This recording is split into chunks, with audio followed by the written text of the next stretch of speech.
morning, good morning. Welcome to the June meeting of the Gulf Coast Poets, a chapter of the the Poetry Society of Texas. Since we're on TV, I'll say that, otherwise I normally would. And so featured reader, poet is Weasel. Larry is his official name, or his God-given name, or whatever you want to call it. And he's really Weasel, though. That's the name he chose because the gods didn't give him a name he liked, so he chose Weasel. So. And I'll go through his background in just a little bit. But first, I think what I want to do is go ahead. Larry has a new book out that we're going to be promoting. And he just set it up for the Brazos bookstore. Brazos bookstore, July 27th. He'll be doing a reading, and he's asked me to join him, so I'll be doing that with my book. So that'd be cool. And they're going to actually put our book on the shelf for at least one day. So hopefully maybe longer than that. So that's cool. He's done this, so I'm very proud of him. And he runs the book. So we're going to have, his book is called The Hell Inside Us, Weasel. From my experience, you know, it's probably not one you want to read when you're just in a down mood, unless you want to read about somebody who perhaps has had a worse life than you had or something like that. So, you know. Will you sign in and put your name in the till, please, Jane? You made it. I'm so happy. I know where you're coming from. My gosh. Yeah. Oh my goodness. So in here, put your name in here too. Okay. Thank you. Oh, please. We'll do that. Yeah. Giving everything. So we're going to give away Weasel's book. It's already signed, although if you want to, he'll scratch it all out and put a special thing to you, and or add to it if you wish. And that's he also has a pamphlet from he runs Weasel Press. July 27th is when you'll be at Brazos? July 27th. July 25th. It's the 5th? fourth. It's the fourth Saturday of July. Oh, I thought it was 25th. Okay, I thought you said 27. I'm sorry. 7 p.m.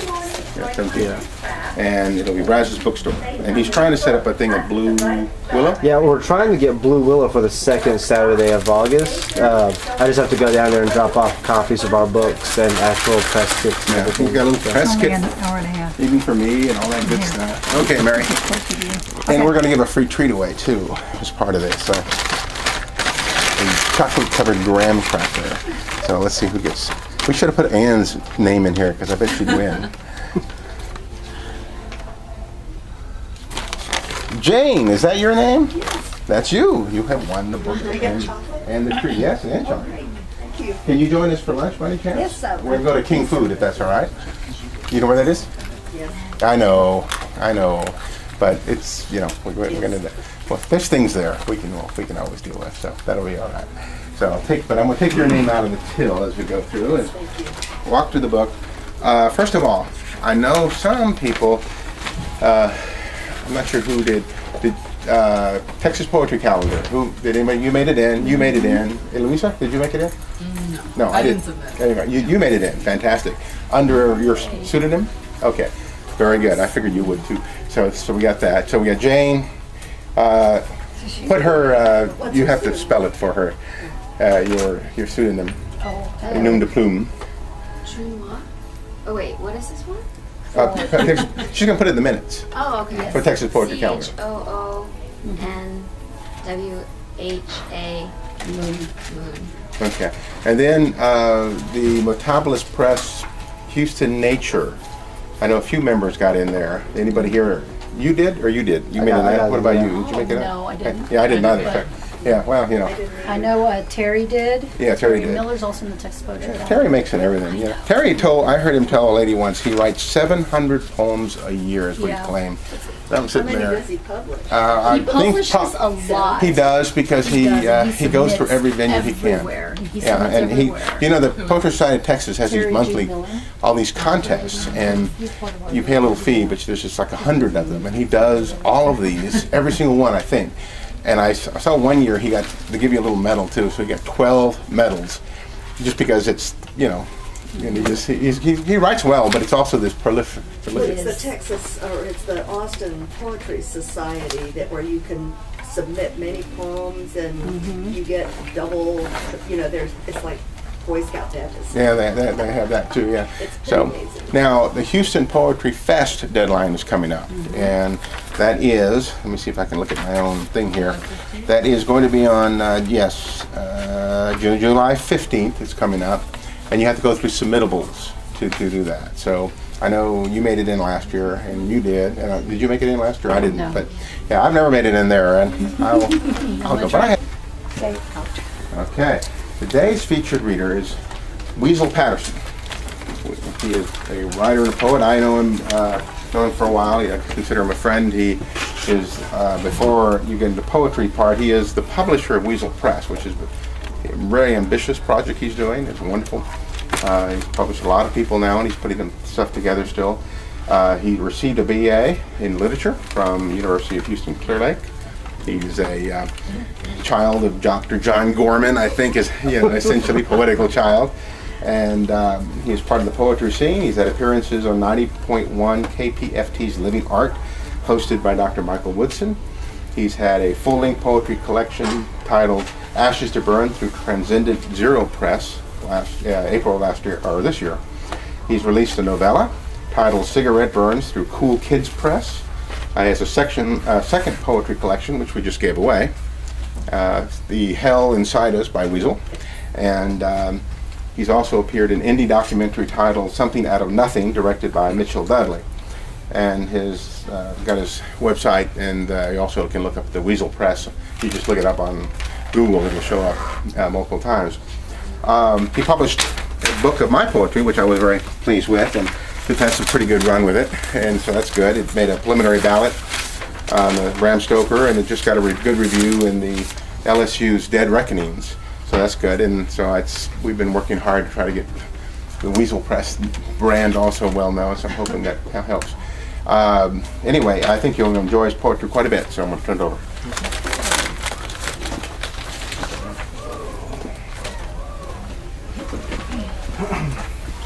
The first piece from this collection is called We're Not the End of a Movie, and it's more of a story.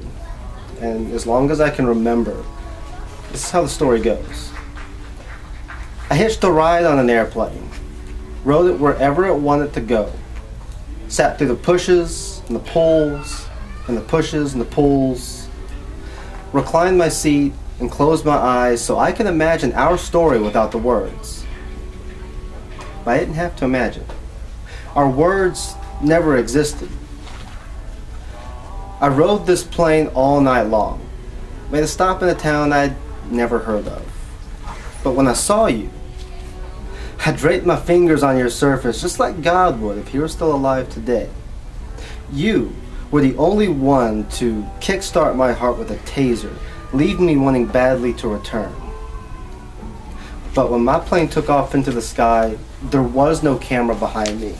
No fade to black, no credits rolling up to show us the parts we played in each other's lives. You and I, we were only left with a drifting delirium that you lured me into, writing apocryphal manuscripts using broken typewriter keys, typesetting unanswered emergencies, like the night you huddled against me. Remember how your body quaked from the cold as we watched ghosts dance around our windows, listening to you singing melancholic love songs, and you know magic was happening when you whispered our dreams between the notes. But magic isn't always love. The next morning, we shared our coffee in silence. Shadows intertwining in the sun as we tried to shake the break of character we exposed each other to. Lost in the sacrifice we could not make, but damn, we returned to anarchy the same night. We were children, enamored at the idea of attachments to each other, afraid of how easily we would break, fragile arms holding our names, letters twirling between our fingers like we were schoolgirls in love. You were the hot jock, I was the whatever. Ashamed as I am to say, it took me years to realize that we're not the end of a movie. So I took my typewriter and threw it out into the lawn and set it on fire, frustrated with the fact that it could only type your name, with the fact that little pieces of yourself were engraved on slivers of paper. This poem is an apology letter to both of us for how far I allowed us to go. And though I have forgotten how you look, yeah, I have forgotten how you look, my body trembles when I remember how you taste. Thank you.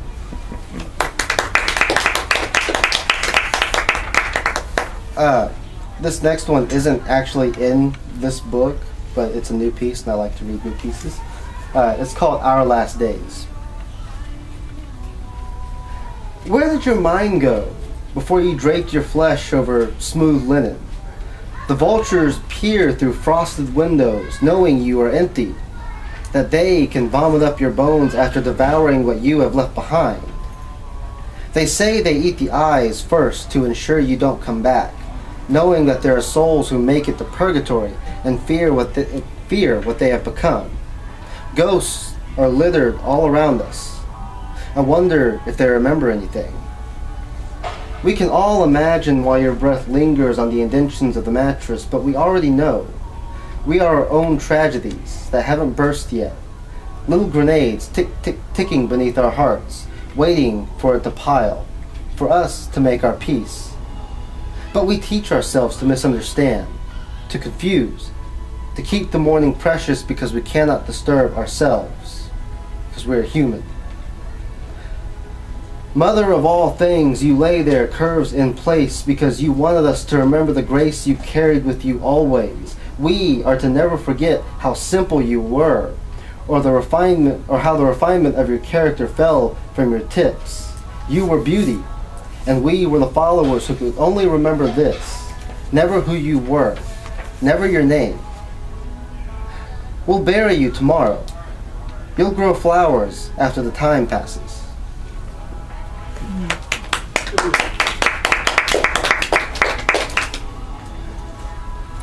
This next one, if I can find it.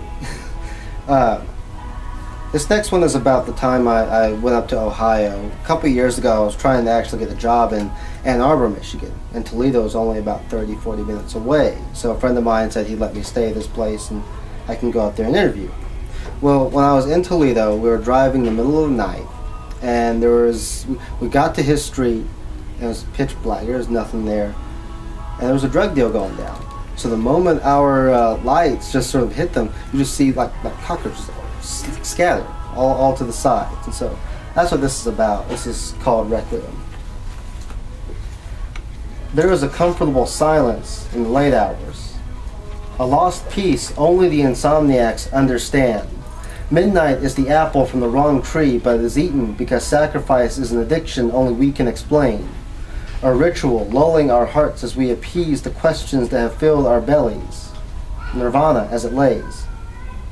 I am driving under broken street lamps when I see them. Local street ninjas uncovered centrally by the headlights in the frozen Ohio air, passing good times and cocaine through huddled flesh.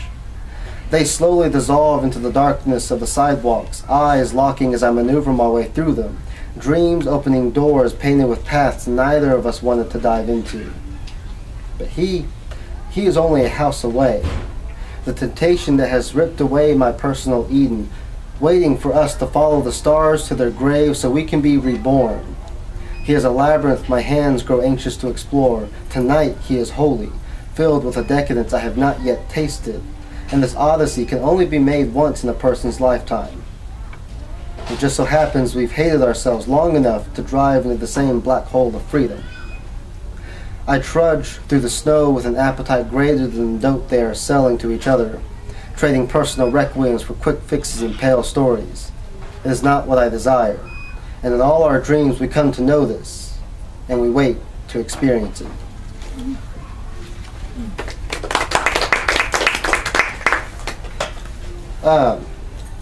About a year ago, back in February 2014, I got my car repossessed. And so I wrote about that in this next piece, and it's called Repo. I lit a cigarette as I watched them, morning stillness disrupted by the noise of their engines roaring to keep the sun barely visible. They latch onto her, no caress to their touch, and rip her off the pavement and onto the warm asphalt, tires screaming as they stole her. Such a shimmer of carelessness is hard to watch as I puff the last little bit of nicotine into myself, a little courage shooting through my heart as I greet them. They let me gather my things. Felt-covered seats brush against me as I remove myself from her. The man takes my keys, says have a good day for the sake of customer service. Politics reaches in every corner of our universe, and a little politeness is just a part of living. My things and I, we gather on the side of the road as we all watch them drive off. solemnity dissolving.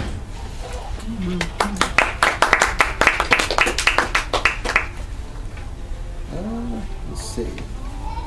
Well, I was going to do this next piece as a tribute to someone, but he's not here today.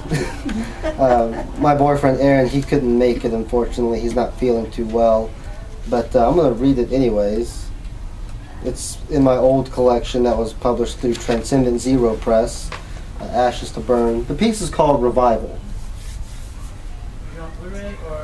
It was nostalgia.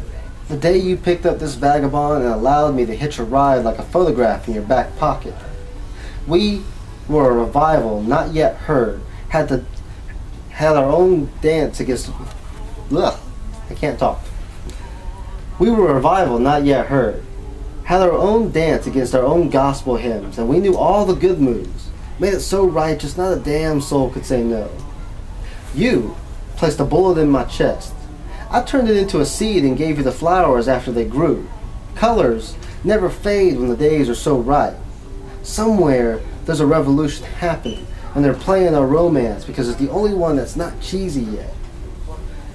I tossed a Molotov into the sun because I couldn't see you under the moon last night. Kissed you on your cheek as the light touched your face. The morning was never so alive.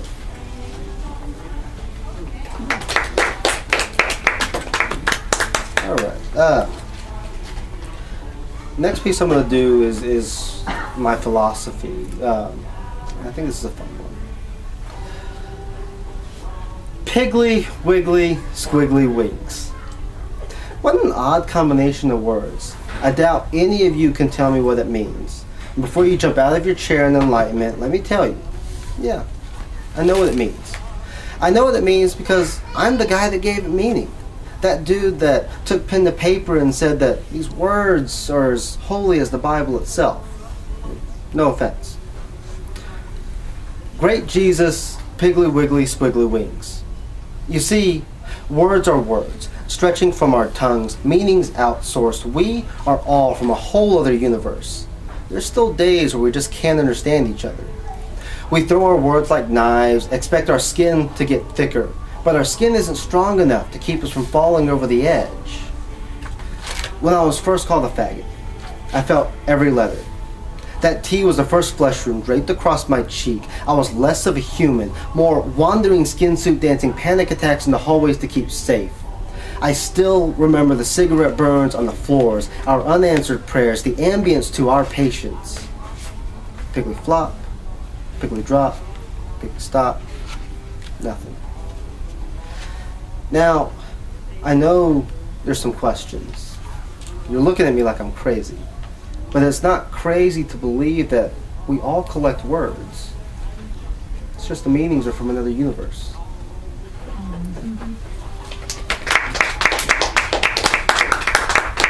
How am I doing on time? You're doing good. Keep going. Okay. I'm going to do this piece called Adam. It's more about addiction in a way. My notebook is the name of every guy I ever chased, slowly dissolving, turning rational thinking into bullets about getting close to living, about putting horses to sleep after running them dry. You see, there's poetry inside us all. Crack open your rib cage and strike the match against your heart. You'll see the caveman drawings tattooed along your flesh, early innovations of your story, letting you know that you still don't know you're amazing. You can do anything. So I took my prayer beads and left them at the altar of all my midnight explorations, thankful for the stories they left me with. I still spill ink into them some nights, but they light fuses to shoot rocks through our past. Broken muses plaguing 4 a.m. words thrown on the paper, breaking the silence of the calamity clack, clack, clack of the keyboard. Fully automatic words deriving from the empty spots not yet filled in my bones. Burning cigarettes on my forearm, I have named him Adam. Second chance deliriums injected into my veins. We drift farther apart from each other, but I still offer up sacrifices of myself so I can pen my thoughts into you, Adam. I am still searching for the crossroads of our story. Thank you.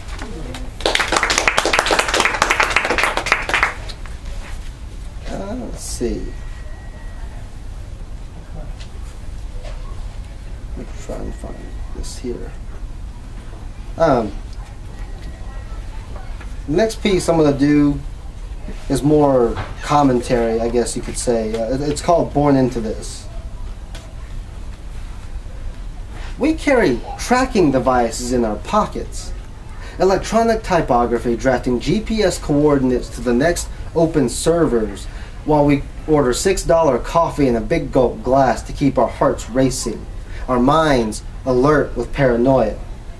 This is our culture. This is a culture of business, culture of guns waiting at our waist, hair, fingers ready to pound suspicion with the right to mass market bullets filled with so much self-importance it trickles down to our children. They become desensitized through foreign-born social distrust of all things living. Gutting cartoons from their bellies, we train them to be mini adults as they play U.S. invasion with Dollar Tree assault rifles, shooting pretend bullets into their terrorist friends at the park. But we were simply born into this. This little thing of existence, infinity bent in half as we send prayers to desolate angels. Future sins absolved as we speak tongues at the next TV funeral because we're cute like that. We're good people.